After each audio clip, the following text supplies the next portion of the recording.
My name is Theodore Lowell. Everyone calls me Ted. And at 79, I thought I'd already buried the worst pain a man can carry. Then, one Tuesday morning, I walked into the bank to withdraw $400 for my heart medicine.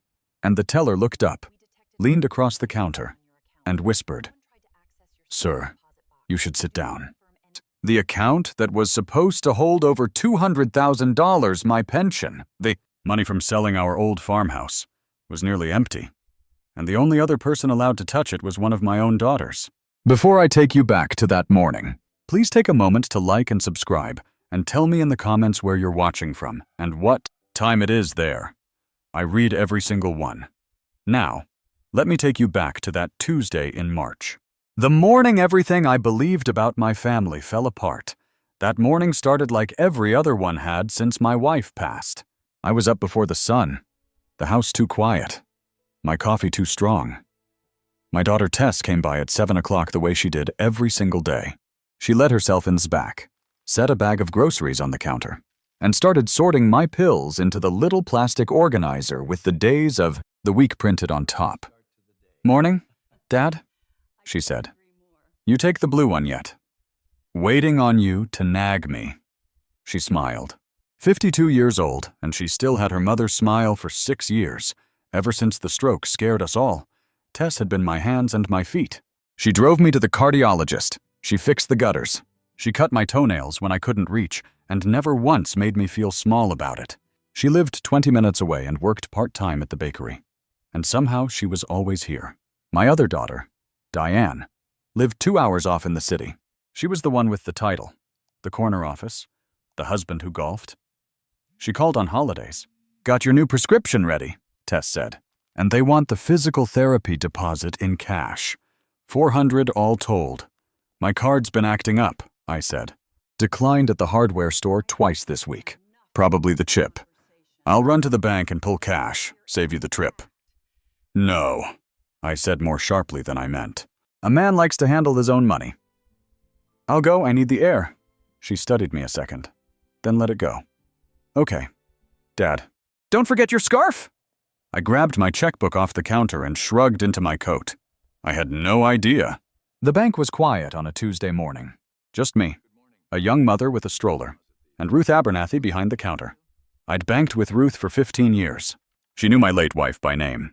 "Morning, Ted," she said. "What can I do for you?" "Need $400 out of the account." I slid the checkbook across the main one. Ruth started typing. Then she stopped. She typed again slower. Her smile faded into something I didn't recognize. "Ted," she said quietly. "Just give me 1 second. Card's been declining." "That the same problem?" She didn't answer right away. She leaned closer to her screen, then glanced up at me. Her voice dropped to almost nothing. "Sir, you should sit down."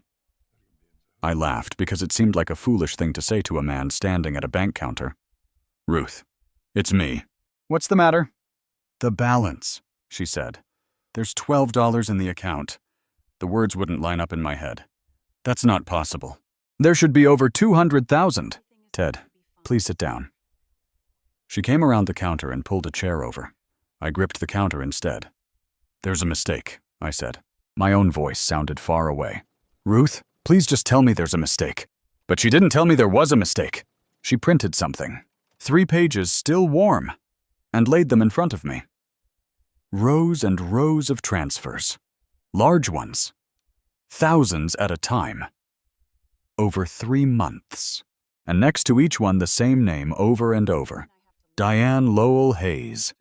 My daughter Ruth watched my face. Then very softly she asked the question I would hear in my sleep for weeks. "Do you recognize these withdrawals?" "Ted, did I recognize them?" "Diane is my eldest. 56, sharp as a tack. Sharp in the way that can cut you." She left Millbrook young and never looked back. Marketing executive. Big house in the city. A husband named Roger who shakes your hand too hard. The kind of daughter you brag about at the diner and barely see. At family gatherings. Diane swept in late and left early. She'd take a photo with me, post it with some caption about cherishing Dad, then check her watch. Everyone ate it up. "Diane's done so well," my sister-in-law would say. And then lower. Shame about tests. never finding her footing. That was how this family saw my girls. Diane the success. Tess the one who stayed home and never amounted to much. It always burned me, that talk. Because it was Tess who showed up. Tess who held my wife's hand at the end while Diane couldn't get away from work. 2 years back after the stroke. Diane sat me down at the kitchen table. Said it made sense for her to go on my account. Just so I can handle things if you can't. Dad. The banking, the bills, the legal stuff. You don't want to burden Tess with all that. She's got enough on her plate. I'd felt grateful. God help me, Diane was the capable one, the one with the head for money. You let Tess fuss over your health, she had said, patting my hand. Leave the finances to me. It gets complicated. Standing in that bank, one thing rose up in my memory. A few weeks back, my wife's old friend, Walter Briggs, the family lawyer, had left me a message I never returned. Ted, give me a call. It's about your account. I thought it was nothing.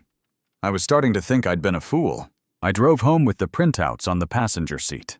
At every stoplight, I glanced at them like the numbers might rearrange themselves into something kinder. They didn't. At my kitchen table, I did arithmetic. I never thought I'd have to do at 79. That account wasn't extra. It was everything. The cardiologist, the medications that cost more than my first car, the physical therapy, the little cushion that let me keep this house, the house I'd shared with my wife for 40 years. Without it, I knew where I'd end up, a state home. The nearest one with a bed was 90 minutes away in a town I'd only driven through. Shared rooms. A waiting list. The kind of place where they call you buddy, because they haven't got time to learn your name.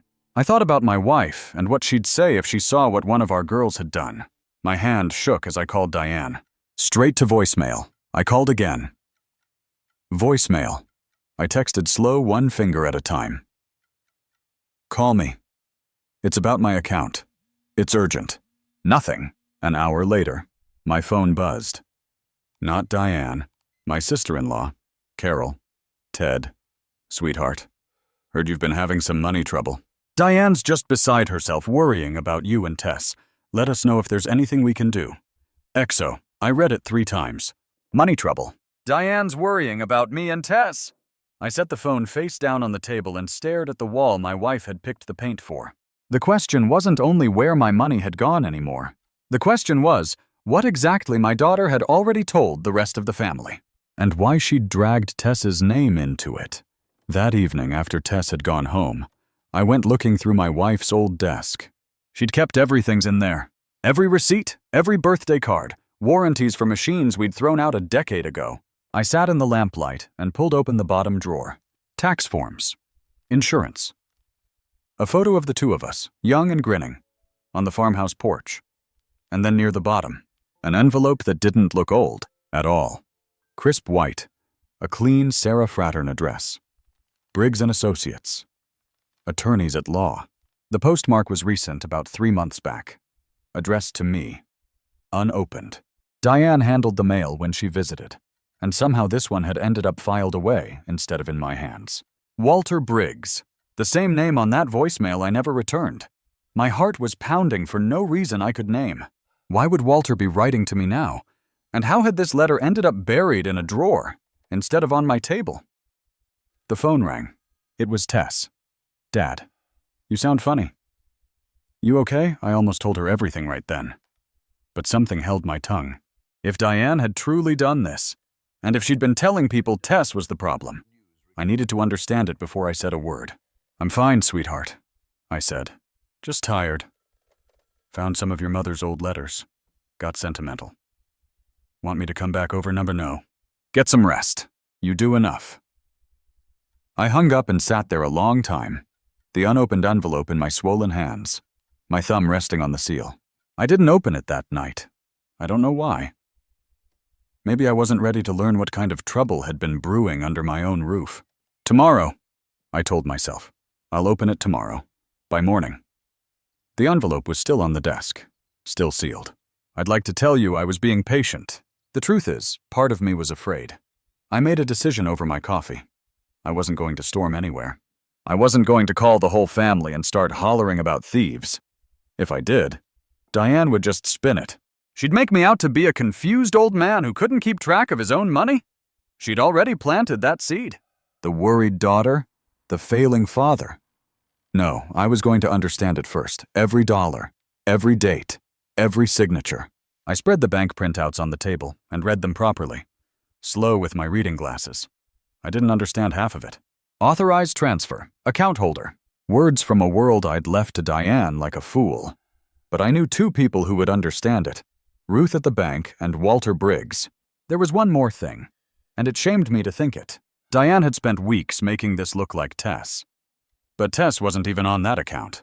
Tess never asked me for a dime. Tess was the one who told me more than once.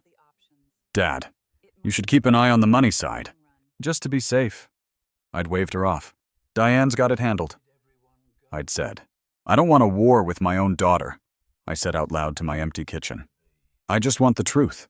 I meant it. 2. I thought the worst part was losing the money, sitting there with my cold coffee and a stack of paper that didn't add up. I had no way of knowing. I was wrong. The worst part hadn't even started. Ruth met me at the bank during her break.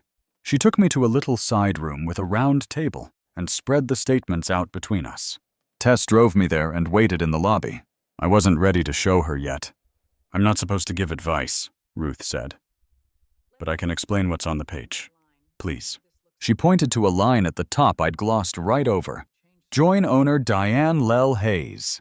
When Diane went on this account 2 years ago, Ruth said she didn't go on as a helper. She went on as a joint owner. Full owner. Same as you. I frowned. But it's my money. My pension. The farmhouse sale doesn't matter. Legally. Ruth's voice was careful. Once she's a joint owner, the law says half that money is hers. She can withdraw any amount, any time. She doesn't need your permission. The room felt smaller. So when she took it on paper... She hesitated. On paper, she didn't steal anything. She withdrew from an account she legally co-owned. I sat with that. A man saves his whole life, and his own child empties it and the law just shrugs. She didn't steal a thing, I said slowly. On paper, Ruth agreed. I looked at the rows of transfers, the dates, the careful climbing amounts. 200, then 5, then 15. She hadn't grabbed it all at once. She'd bled it out slow, the way you'd hope an old man wouldn't notice. She went on my account to handle the paperwork. I said that's what she told me. Ruth said nothing. She just looked at me, and I understood. The paperwork was never the point.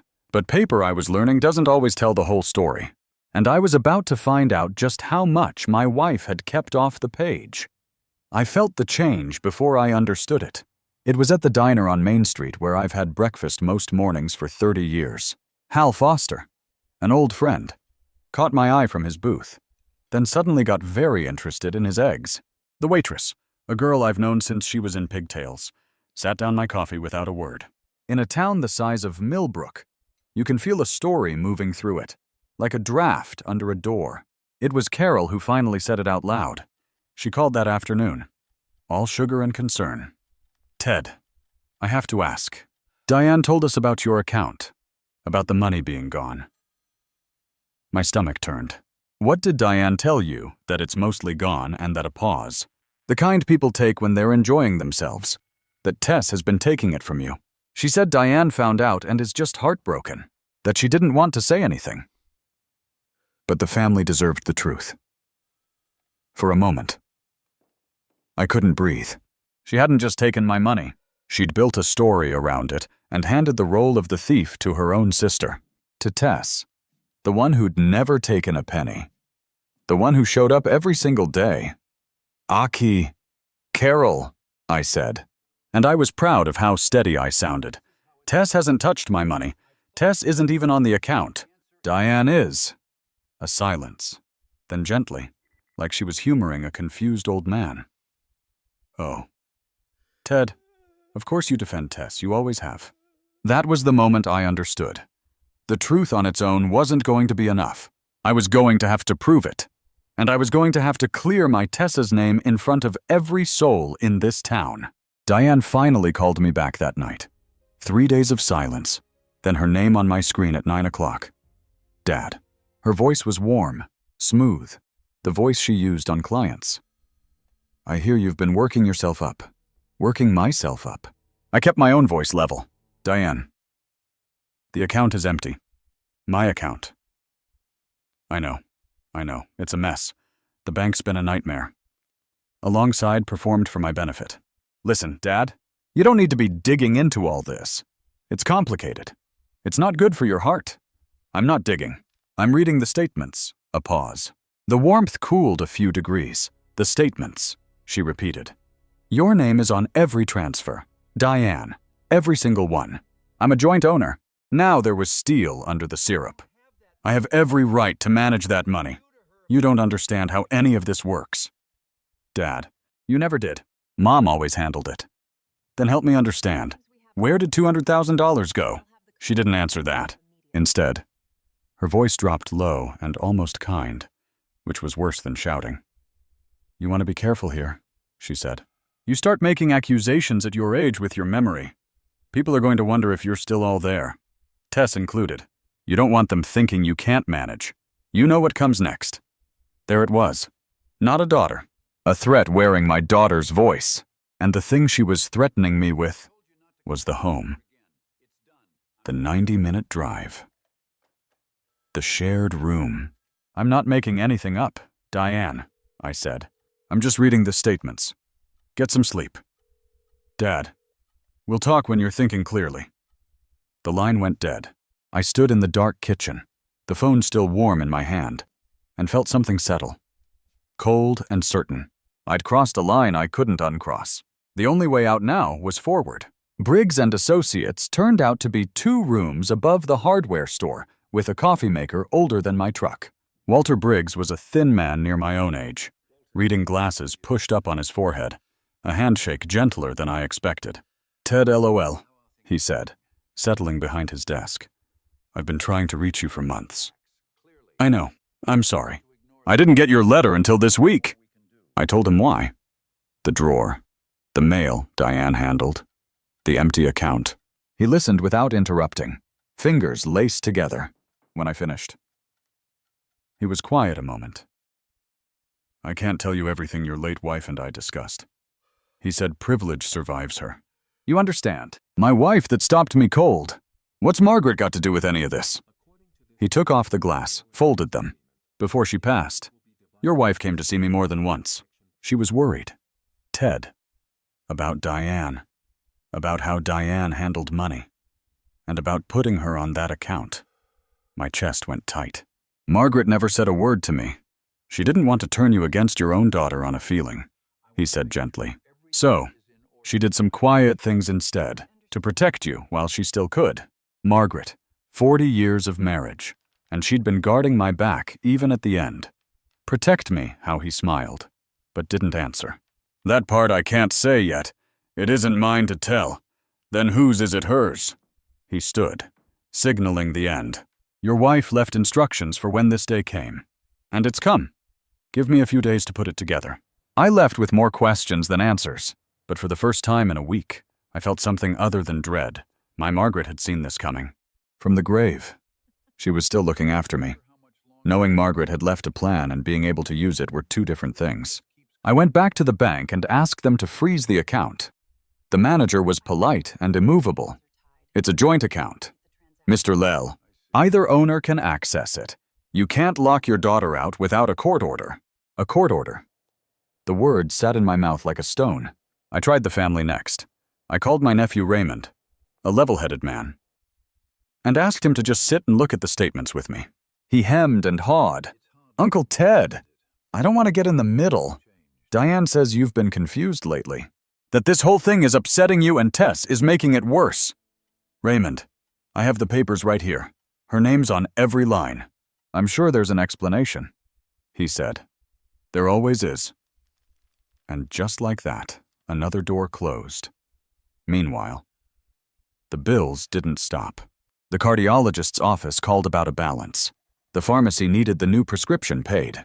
I covered what I could from the little I had in checking, watching my own numbers shrink, doing the grim math of how long an old man can hold out. 2 months, maybe 3. Worst of all, I could see it landing on tests. People were cool to her at the bakery. She came by one evening with red eyes and asked me quiet. "Dad, did Diane tell people I took your money?" I couldn't lie to her. When I told her the truth, she didn't get angry. She just took my hand and said, "Then we clear it up together." That steadied me more than anything. I wasn't fighting alone, but I still had no proof, and the family had already made up its mind. I need to pause here a moment. If you've ever been an older parent who handed something over to a child you trusted and felt the ground shift under you, then you know the kind of cold I felt in that bank parking lot. If this story is reaching something in you, go ahead and hit subscribe so you don't miss how it ends, and tell me in the comments. Did you ever have to stand up to your own family? Now, let me tell you about the phone call that changed everything. The phone call came from Roger, Diane's husband. In 30 years, Roger had never once called me on his own. He was all firm handshakes and golf stories, the kind of man who corrects your grammar at Thanksgiving. So, when his name lit up my screen, I almost didn't answer. "Ted." His voice was tight. "I need you to stop this. Whatever you're doing, you're putting Diane through hell." "I'm putting her through hell." I almost laughed. "Roger, she emptied her own father's account. She's under enormous pressure. You have no idea what this year's been." What kind of pressure he caught himself, but a beat too late. The business, my investments. We've had setbacks, the kind that follow a man home and sit at his dinner table. "What setbacks?" Roger. A long silence. When he spoke again, his voice had cracked at the edges. "We're behind on the house. Months." The bank sent the real letter, a shaky breath. Diane couldn't stand the thought of anyone finding out. The country club, her colleagues. So she said it was temporary. A loan. She'd put it all back before you ever noticed. He stopped himself. But it was too late. The picture snapped into focus. Diane wasn't a greedy woman helping herself for sport. She was drowning. The big house, the title, the captions about cherishing Dad. All of it was a woman holding her breath underwater. And my account was the last air in the room. It didn't make it right. Nothing made it right. She had robbed her father and blamed her sister. But it made her human. And somehow that was worse. "Roger," I said gently. "Why are you really calling me?" He didn't answer. He just hung up. And I sat there knowing my daughter wasn't a villain in a story. She was a desperate woman, which made her so much more dangerous. 2 days later, the invitations went out. Diane was throwing me a party, my 81st birthday, at the Burwood, the nicest restaurant in town. The place folks book for weddings and anniversaries. She'd invited everyone. Aunts, uncles, cousins, old friends from church. Half of Main Street, I found out the way I found out everything now. Secondhand. Carol mentioned it on the phone, assuming I already knew. "Isn't it lovely?" she said. Diane sparing no expense for her daddy. Such a devoted girl. A devoted girl throwing a lavish party with money she couldn't account for in front of every person whose opinion mattered in this town. I understood exactly what it was. A stage. A chance for Diane to stand up before everyone. The generous daughter, the reliable one, and cement the story she'd been selling. And Tess, if she was mentioned at all, the sad sister who couldn't be trusted around her father's money. That night, Diane called smooth as ever. "Dad, about the party?" A pause. "I think it'd be best if Tess didn't come. She's been so worked up. I don't want a scene on your big day. It's my birthday." I said Tess will be at my side. "Dad, please. People are already worried about your judgment. Don't make it harder for my judgment. She'd weaponized my own age against me." After she hung up, I sat a long while at Margaret's desk. Then I called Walter Briggs and told him about the party, about the birchwood, about all of it. He was quiet a moment. "Ted," he said, "I'll have everything ready by then, and if you'll allow it, I'd like to be there myself." "At the party, in the room," he said, "when the time comes." I didn't know yet what Margaret had left me, but I was about to find out in front of everyone. The next morning, Tess drove me to Walter's office. I had told her everything by then. The account, the joint ownership, Diane, the lies. She'd cried once in the truck, and then she'd squared her shoulders and said, Okay, Dad, what do we do? Walter met us at the door himself. He brought us coffee. Then he opened a thick leather folder on his desk and laid his hands flat on it. Almost reverent. Your wife was a careful woman. Ted, he said. Smarter than the two of us put together. I know it, I said. Don't I know it? About 6 months before she passed, Margaret came to me. She had watched Diane handle money for years, and it worried her. She said, and I'm quoting her, Walter, I won't be around to watch the hen house. Lock the door for me! I had to look away. I could hear her saying it. That was Margaret to the bone. So, we did some things, Walter said quietly. They've been sitting in a drawer, waiting, in case they were ever needed. He looked at me steady. They are needed now. What things? He shook his head gentle on the day in front of everyone. Margaret wanted it that way out in the open, where no one could whisper it away after. He glanced at Tess. She was very clear that Tess should be standing right beside you when it happened. Tess reached over and took my hand. I'm not going to that party to fight my own daughter, I said. My voice came out rough. I'm going to clear Tess's name and to stop being treated like a confused old fool who can't mind his own house. Walter nodded. Then bring your daughter. The good one. He almost smiled. And let your wife do the rest. I didn't know yet what Margaret had prepared. But I was about to find out in front of everyone. The birchwood glowed that evening. White tablecloths, soft jazz. A banner that read, Happy 80th. Ted in gold letters. Diane had spared nothing. Around 30 people filled the private room. Every aunt, every cousin. Faces from Church and Main Street. All dressed up and smiling. I came in with Tess on my arm. The conversation didn't stop exactly, but it stumbled. I heard it ripple across the room, the soft hiss of whispers behind cupped hands. Heads turned toward Tess. Eyes slid away from her. Diane saw us from across the room and crossed the floor fast, her smile bright and her eyes hard. Dad, she kissed my cheek. You look wonderful, then low, just for me. I asked you to leave Tess at home. She's my daughter, I said quietly. Both of you are. I brought her. Diane straightened, scanning the room, recalculating. Then the smile returned wide and public. Everyone made it, she announced.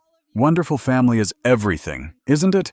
People raised their glasses. The jazz played on. Diane moved through the crowd like a woman on a campaign, shaking hands, laughing, refilling drinks. The devoted daughter hosting the perfect night. Tess settled me at the head table and sat beside me close. Carol gave her a thin, pitying smile from across the room. Hal Foster wouldn't look at either of us. In the back corner, almost hidden. An old thin man in a gray suit sat alone with a leather folder on his lap. Walter. He caught my eye and gave the smallest nod. Steady, Dad, Tess murmured. Wait for it. I watched Diane tap a fork against her glass and call for everyone's attention, stepping to the front of the room with a champagne flute raised high. The room went quiet, and I felt the whole night tilt toward whatever was coming. Thank you all for coming, Diane began. 80 years. Can you believe it? My father has given this family everything. Warm murmurs. Someone said here. Here. And family, Diane went on, her voice swelling, means responsibility. It means caring for our parents when they can't care for themselves, especially their finances when their judgment isn't what it used to be. She let that hang. Her eyes touched me for a second, soft and sad. The loving daughter worried about her failing dad. It hasn't been easy lately, she said, lowering her voice into something grave. Some of you know there have been concerns about Dad's accounts about someone close to him who hasn't acted in his best interest. A pause, heavy and deliberate. I've tried to handle it quietly to protect this family, but I think it's time we were honest about who's been taking advantage of him. The whisper started, and this time, nearly every head in the room turned slow and certain toward Tess. I felt my test go rigid beside me. Her hand found mine under the table and gripped it. 30 faces. 30 people who'd known my girls their whole lives, looking at my good daughter like she was something scraped off a shoe. I stood up. It took me a moment. My knees aren't what they were. And Tess rose to steady me. The room froze. Diane's smile flickered just for an instant before she caught it. "Dad," she said smoothly, "sit down. This isn't the time." "You're right about one thing, Diane." My voice came out steadier than I felt. "Someone close to me took my money. And I think it's time this whole family knew exactly who." In black and white, I nodded toward the back of the room. Walter Briggs stood and walked forward with the leather folder in his hands. Diane's eyes locked on it, and the color drained from her face. Walter set a stack of pages on the white tablecloth in the center of the room where everyone could see. "My name is Walter Briggs," he said. "I've been this family's attorney for 40 years. With Ted's permission, I'm going to read from his bank statements. You can pass them around after." "This is absurd," Diane said. "Dad's confused. Nobody needs to." January 12th. Walter read calm as Sunday. "Transfer out $15,000. Recipient Diane Lull Hayes." The room went very still. January 26th. 22,000. Diane Lowell Hayes. He turned a page. February 9th. 18,000. February 23rd. 30,000. Each one the same name. Every name landed like a stone dropped in still water. I watched it move across their faces. Confusion, then doubt, then something colder. Carol's hand had risen to her mouth. Hal Foster was staring at Diane now, not at Tess. "It's a joint account," Diane said loudly. Her voice had climbed. "I'm a co-owner. This is legal. I had every right. No one said it was illegal." "Diane." I kept my voice quiet, even the way Margaret used to when she meant business. "I'm saying it happened. These aren't accusations. These are dates and dollar amounts. Read them yourselves." Walter slid the folder down the table. A cousin opened it. Then another leaned in. I watched the pages travel hand to hand, and I watched the story Diane had spent weeks building come apart, line by line. "You told them it was Tess. I said you told this whole town your sister was robbing me, while your name sat on every single withdrawal. That's not?" Diane looked around the room and found no friendly faces. "You don't understand the situation. Dad?" "Then explain it," said my nephew, Raymond. Grim, holding a page. "Explain this." Diane. She opened her mouth. Nothing came out. And into that silence, Walter said, "There's more. Quite a bit more." Walter opened the leather folder and drew out a second set of documents. These ones older. The paper softened with handling. "Some of you knew Margaret Lell," he said. The room quieted at her name. 6 months before she passed. She came to my office. She was sharp as a blade that day. And she was worried about this exact situation. So, she instructed me to do 2 things and to keep them sealed until they were needed. Diane had gone gray. Mom. What did Mom do? "First," Walter said, "on Margaret's instruction, we drew up a revocation. 45 days before her death, Diane's status as joint owner of that account was legally revoked. She was removed. The bank was notified. A gasp somewhere in the room. Which means Walter went on. Even as a judge, every withdrawal you just heard me read, all of them dated this year, long after the revocation, was made by someone with no legal right to that account. That is not a family disagreement. That is unauthorized. The courts can address it." Diane's mouth worked silently. She stared at the dates, at the trap she'd walked into without ever seeing the floor. "Second," Walter said, "Margaret placed the proceeds of the farmhouse and a reserve for the Ted's care into a protected trust out of reach of either. Daughter's signature." He paused, and she named the trustee. The person she chose to guard her husband's care should the day ever come. He turned and looked at Tess. She named Tess. 30 heads swung toward my younger girl. Tess froze beside me. She hadn't known. I saw it on her face, the pure shock of it. She turned to me, and I could only shake my head. I hadn't known either. Then Tess looked across the room at her sister. And when she spoke, her voice was soft and steady. "Mom knew. Diane," she said. She knew all along. For a moment, Diane just stood there, the champagne flute still in her hand. Then her composure cracked all at once, like ice on a pond in spring. You don't understand, she said, and her voice had lost all its polish. I was going to put it back. Every dollar. I just needed time. The market turned on us. The house. Roger's debts. We were drowning. You let them think it was your sister, said Carol. She lowered her hand and her face was hard now. You called me. You sat in my kitchen and told me Tess was robbing her own father. I panicked. Diane turned to the room, pleading. You don't know what it's like to lose everything and keep smiling at the club every Saturday? So you took it from him. Raymond nodded at me. From your 80-year-old father, who needs that money to live. Diane spun toward me. Dad, you can fix this. Tell them you always loved Tess more. Mom set this whole thing up to make me look. Stop. My voice came out louder than it had in years. The room went still. Your mother set nothing up. She protected me from you. And she was right. 2. At the back. Roger had come in late and stood frozen by the door. His face the color of ash. He didn't say a word in her defense. He just looked at the floor. I could have let my daughter drown right there. Part of me wanted to. God forgive me. But Margaret's voice was in my head, and that wasn't the man she had married. You're still my daughter, Diane, I said. I won't send you to prison if there's another road, but you'll pay back every cent through Walter on paper, and you will never touch my money or your sister's name again. The party was over. Everyone knew it. The jazz still played his cheerful tune through the wall. Absurd now, like music at the wrong funeral. Diane set down her glass. Her hand was trembling. She looked around the room one last time, searching for an ally, and found none. Then she walked out, Roger a few steps behind her, and the door of the birchwood swung shut. No one spoke. Then I did something I'd been needing to do for years. I gripped the edge of the table, steadied myself on Tess's shoulder, and I stood tall as my old back would let me, so the whole room had to look at me.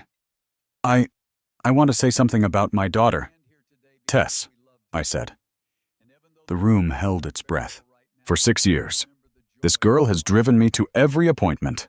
She's cut my pills, fixed my roof, sat with me so I wouldn't be alone in that house at night.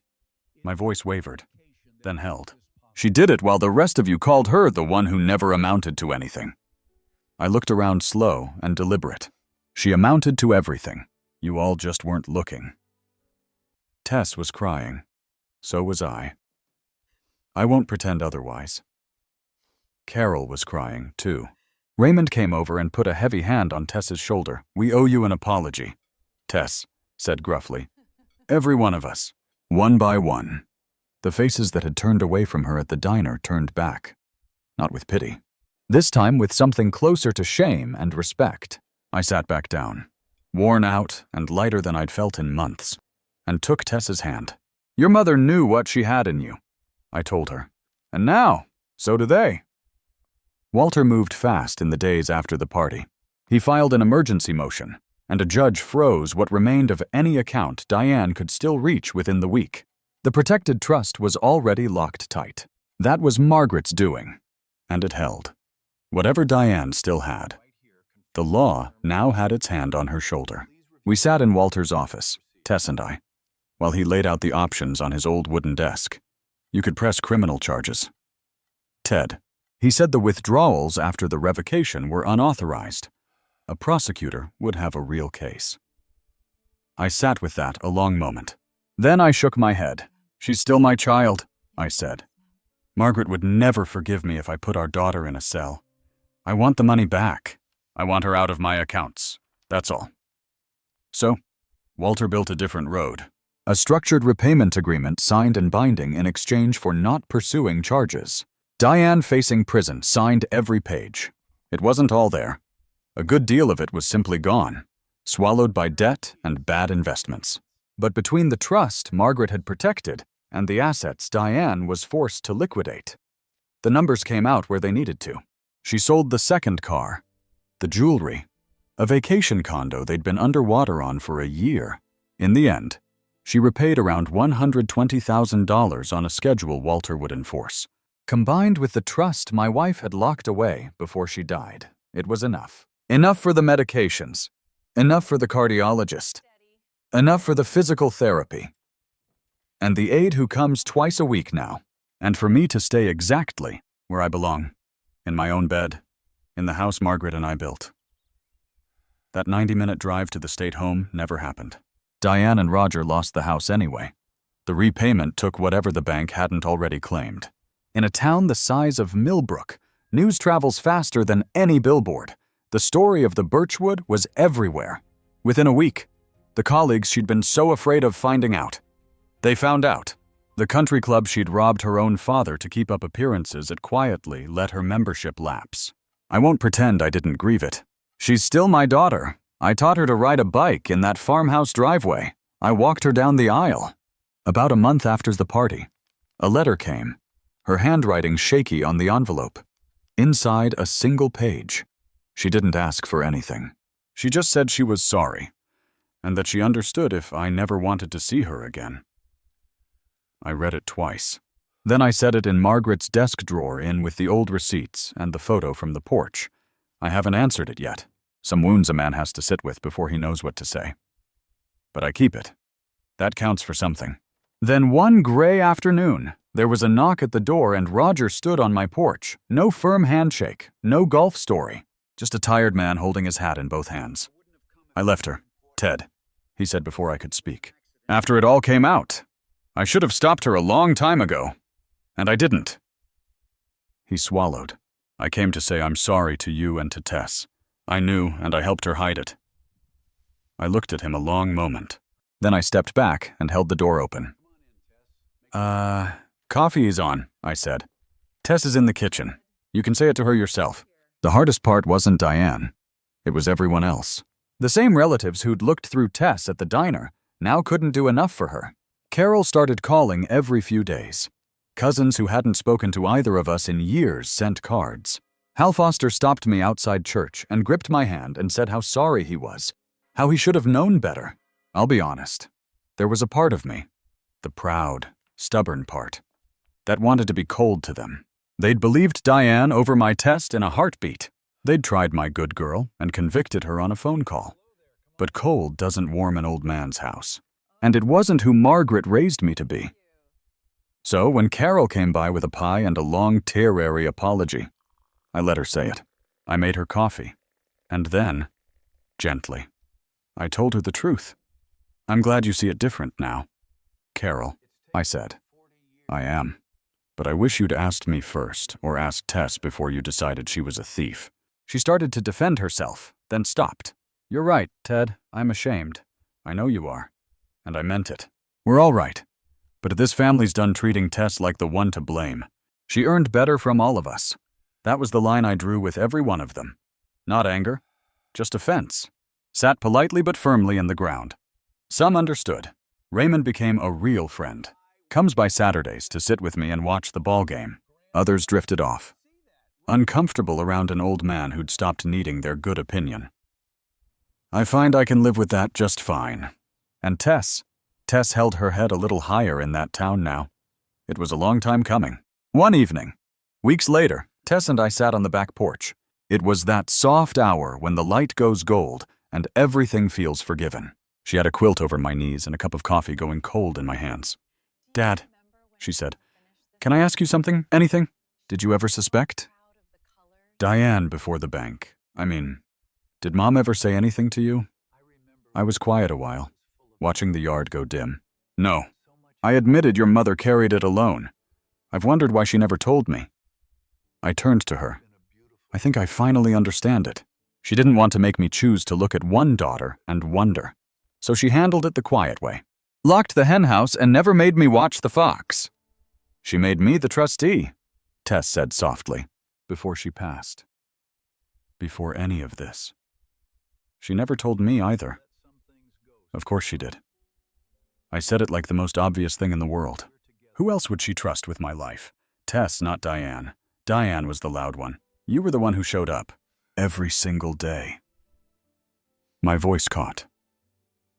Your mother knew exactly which of you was which. She always did. I'm just sorry it took me 80 years and an empty bank account to say it out loud. Tess didn't say anything. She just leaned her head on my shoulder the way she had when she was small. We sat there a long time, the two of us, while the light went out of the sky. All those years, the family called her the failure. And the two people whose opinion ever mattered, her mother and me, had never been fooled for a second. I just wish I'd told her sooner. The trust did one thing I hadn't expected. Walter insisted on a small fare allowance for Tess. Pay for the work of caring for me. Caregivers get paid. Ted, he said, there's no shame in it. Margaret wanted it that way. She wrote it right in. For the first time in 6 years. Tess had a little breathing room, and she did something she hadn't let herself dream about in a long time. There's an empty storefront on Main Street, 2 doors down from the diner. Used to be a bakery decades back. Tess had walked past it her whole life. She leased it that summer. Nothing fancy. A few tables, a glass case. The cinnamon rolls folks in town already drove out of their way for. But it was hers. The first thing in her whole life that was just hers. I go every morning. She sets me up at the corner table by the window with my coffee. Black. The way Margaret never could talk me out of. And I watch Main Street wake up while she pulls trays from the oven. The hardware store rolls up its shutter. Raymond comes in Saturdays for 2 glazed.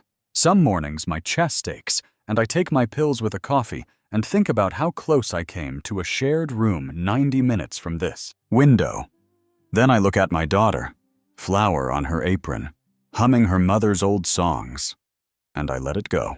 Even Roger comes in sometimes on his way to his new job a town over. Even Carol, who always leaves too big a tip, like she's still apologizing. Sometimes I wonder if Diane will ever walk through that door. I haven't decided what I'll do if she does. For now, the door is ours to open or not. Diane moved away that fall. She took a job 2 states over somewhere nobody knew the story of the Birchwood. She keeps up the repayment mostly. Walter chases her when she doesn't, and that's enough. The money comes in slow and steady into the trust. She sends a card now and then, my birthday, Christmas. Short notes in that shaky hand. I read them. I keep them in Margaret's drawer with the rest. We don't talk much. The wound's still there.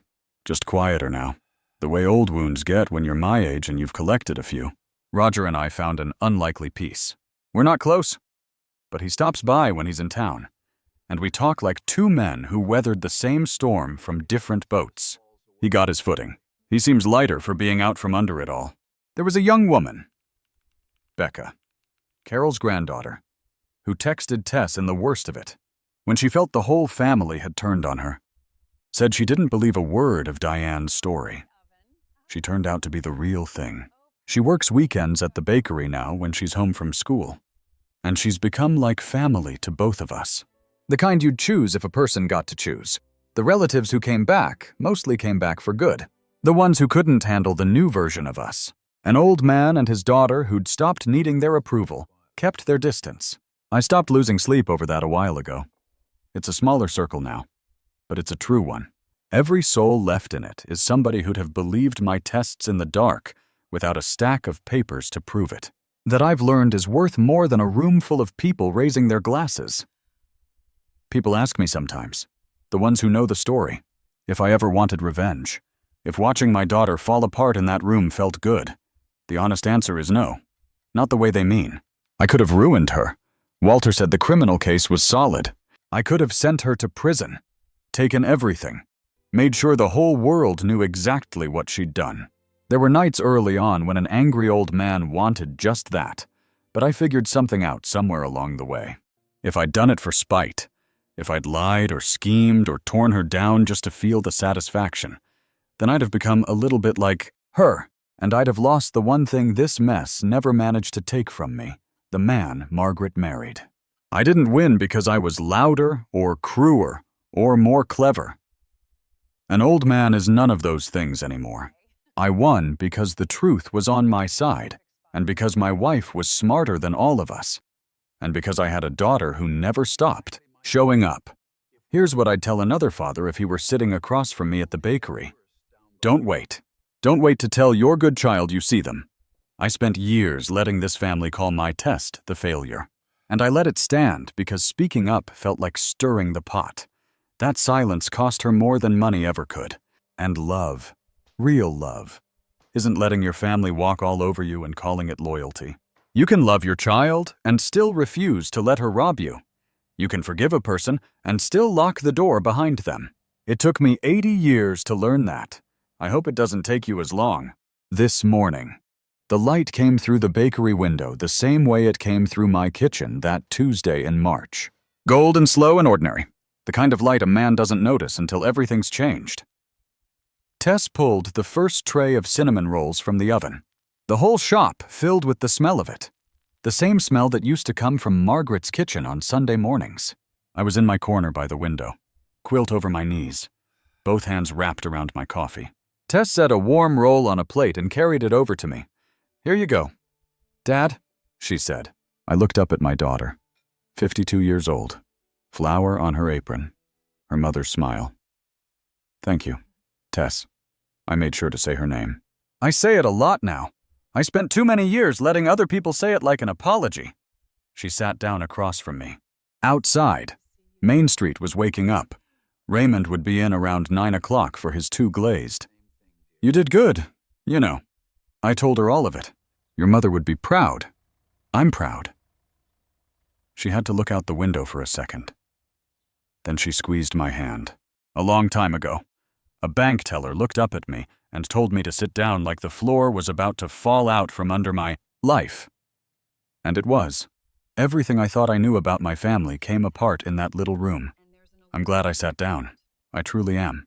Because when I finally stood back up, past the lies, past the whispers, past my own foolish pride, I knew for the first time in 80 years exactly which of my children had been my home all along.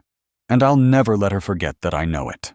If you made it this far, thank you for sitting with an old man's story. Here's what I'll leave you with.